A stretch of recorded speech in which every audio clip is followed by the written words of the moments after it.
No vídeo aparece, né, já uma segunda geração de agentes, aquela senhora, né, falando do rapaz que ela viu nascer. Ali, como é que são formados esses agentes? Como é que é essa participação? Queria chamar a atenção assim, para 3 questões que são do nosso modelo assim, do Saúde da Família. Eu acho que acertadamente o nosso modelo, ele desde o início, ele pressupôs uma equipe multiprofissional. Ele não é um modelo médico de família, que tem outros países que são assim. Ele já iniciou com uma equipe multiprofissional, com o médico, enfermeiro, os agentes comunitários, os auxiliares e os técnicos de enfermagem. E as equipes de saúde bucal, que vieram um pouquinho depois, o grande crescimento foi a partir de 2003. Então, eu acho que são 3 questões que eu chamaria a atenção assim, do modelo brasileiro. A equipe multiprofissional, a responsabilidade pelo território e a presença dos agentes comunitários.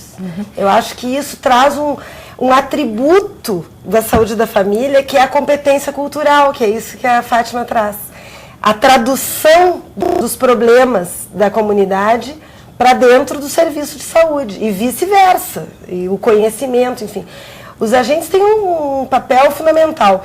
E isso, e eles passam por uma capacitação. Isso que eu ia dizer. Isso no país gerou um processo importantíssimo, na verdade, inclusive, de valorização de uma categoria profissional. Se criou lei, com isso cria-se, né, a categoria profissional, né, do agente comunitário e a formação específica para isso. Então, no início do programa, ele não se exigia uma escolaridade mínima, o que era mais importante é ele ser uma liderança, ele morar na comunidade, o que permanece, o que é fundamental para nós, ele ter esse perfil, mas já existe uma formação, né, que a princípio é de 400 horas e que foi feita por todas as escolas técnicas do Sistema Único de Saúde e que já aproximadamente 60% a 70% dos agentes que estão aí desde o início, já passaram por esse processo de formação.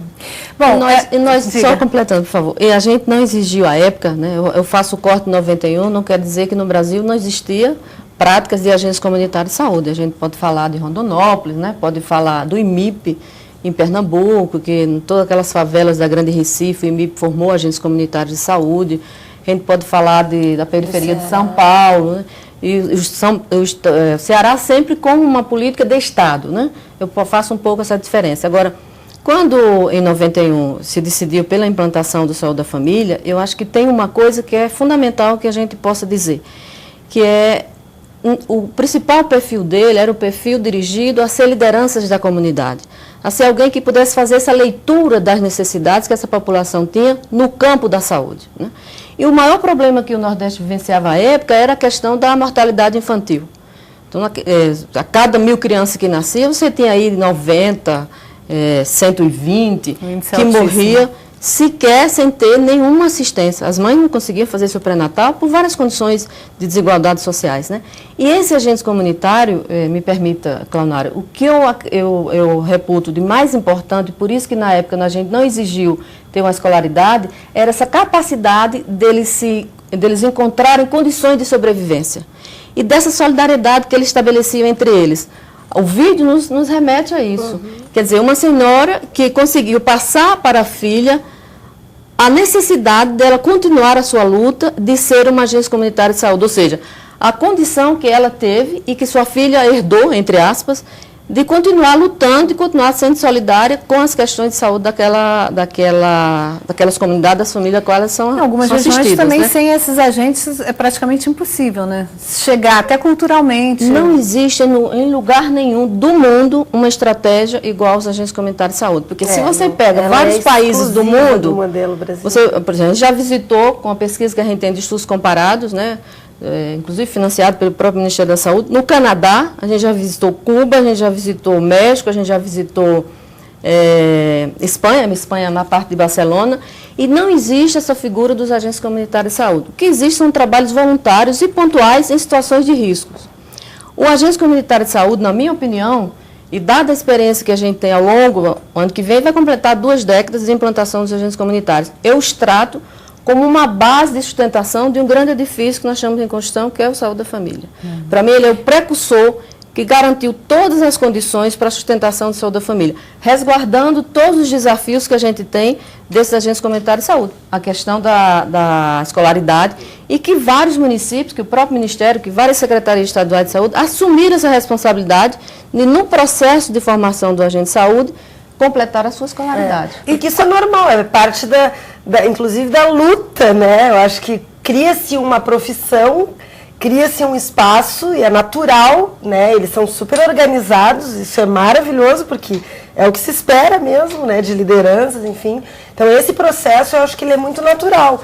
Está, assim, em discussão, inclusive, a questão de um piso, né? Que até pode ser polêmico, né? Do ponto de vista da sustentabilidade. Mas é necessário. Mas é, na verdade, obviamente, uma discussão que faz parte, está na arena, né? Da discussão política quando se tem uma classe. E os conselhos municipais de saúde, qual é o papel desses conselhos?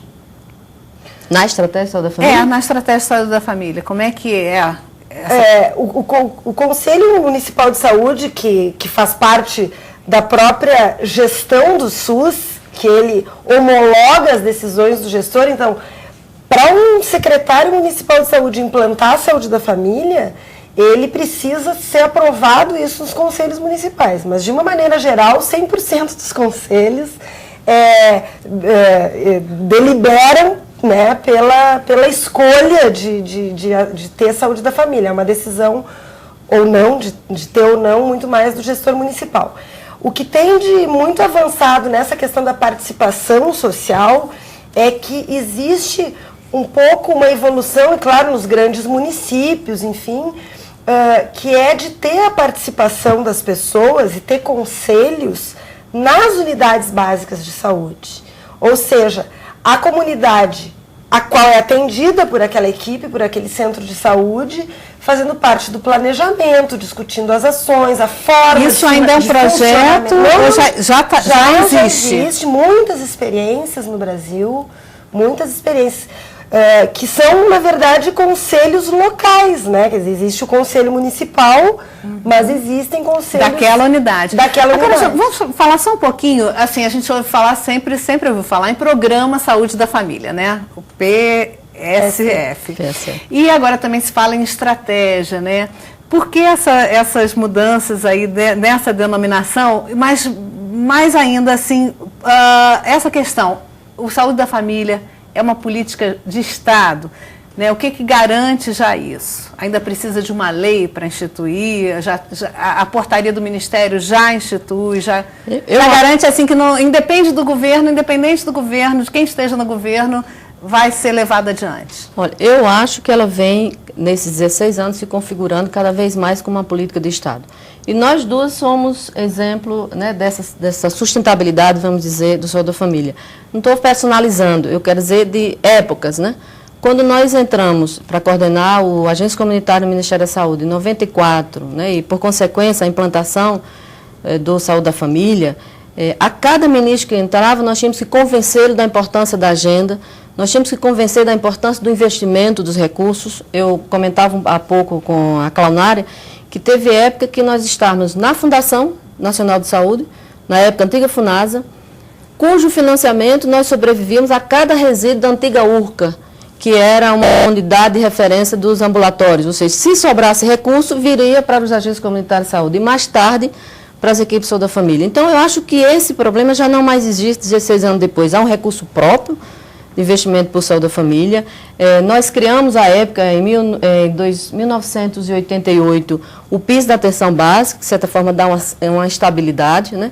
Nós conseguimos, e aí, mais à frente, né, com a gestão do Luiz Fernando e agora da Claunária, conseguimos fazer um diálogo mais aberto com as universidades brasileiras.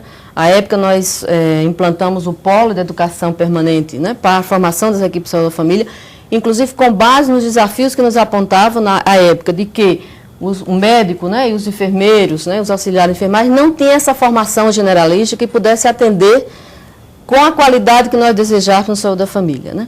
Então, se eu fosse elencar hoje as grandes conquistas que o Saúde da Família teve, né, vem tendo ao longo desses 16 anos, eu diria que ele cada vez mais se constitui como uma política de Estado. Agora, é bem verdade que nós temos uma série de desafios a enfrentar, que não são desafios do saúde da família. É equívoco quando as pessoas fazem crítica ao saúde da família.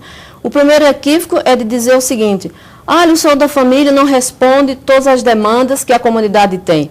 Quem não responde é o sistema de saúde, porque o saúde da família é uma parte. O que nós estamos dizendo é que ele é a porta de entrada do sistema, mas o sistema ele é complexo. Ele tem outros níveis, ele tem a média complexidade, ele tem a alta complexidade. Agora,